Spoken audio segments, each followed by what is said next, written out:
महाकुंभ 2025 का आगाज हो चुका है। ऐसे में करोड़ों श्रद्धालु महाकुंभ में आस्था की पावन डुबकी लगाने के लिए पहुंचने वाले हैं। बहुत से यात्री प्रयागराज केवल एक दिन की यात्रा के उद्देश्य से अगर आना चाहते हैं या जो केवल स्नान करने के लिए जा रहे हैं और एक ही दिन में घूमकर वापस आना चाहते हैं। आप सभी जानते हैं कि महाकुंभ शुरू होते ही प्रयागराज के सभी होटल धर्मशाला पहले ही बुक हो जाएंगे। अगर उपलब्ध भी रहेंगे तो फिर ऊंचे दाम पर मिलेंगे। जिनके पास पैसे हैं वह तो होटल धर्मशाला या फिर जो भी टेंट सिटी में रह लेंगे, लेकिन आम आदमी जिनके पास पैसे नहीं है और वह कुछ पैसे जोड़कर केवल स्नान करने ही पहुंचने का प्लान कर रहे हैं, तो यह वीडियो आपके लिए है। अगर आप इस चैनल पर नए हैं तो चैनल को सब्सक्राइब कर ले। हम आपको इस वीडियो में एक दिन में घूमने से संबंधित सभी जानकारी देने वाले हैं। आप यहां स्नान करके और अगल बगल किस स्थान पर घूमने जा सकते हैं। महाकुंभ में एक दिन में दर्शन करने लगभग 1 से 1.5 करोड़ लोग आने वाले हैं।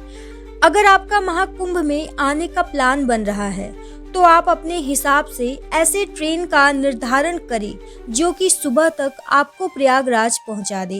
गवर्नमेंट की तरफ से प्रयागराज महाकुंभ के लिए कई स्पेशल ट्रेनें चलाई जा रही हैं।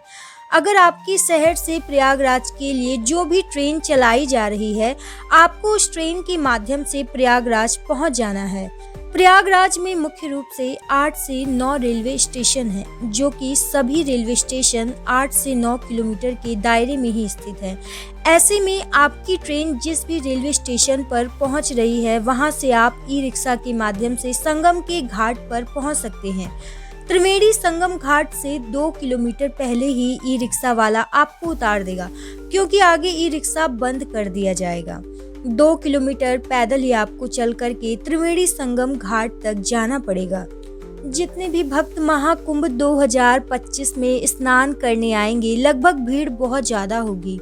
तो यह नहीं है कि सभी भक्तों को त्रिवेणी संगम पर ही स्नान करने का मौका मिलने वाला है।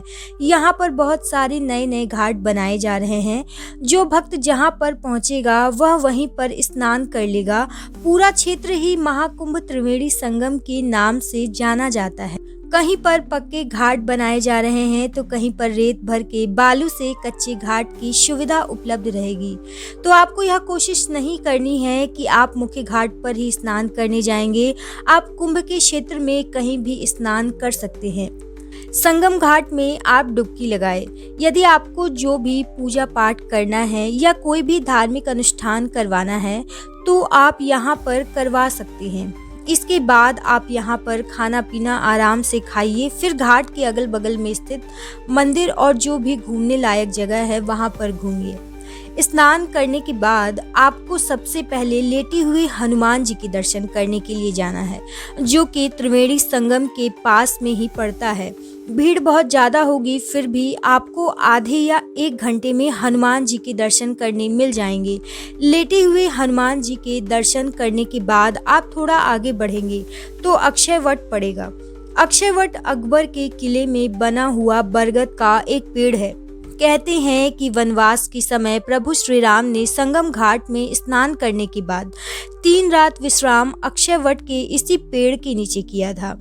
इसी अक्षय वट के आपको दर्शन करने हैं। यहीं पर अकबर के किले के अंदर पातालपुरी मंदिर भी बना हुआ है।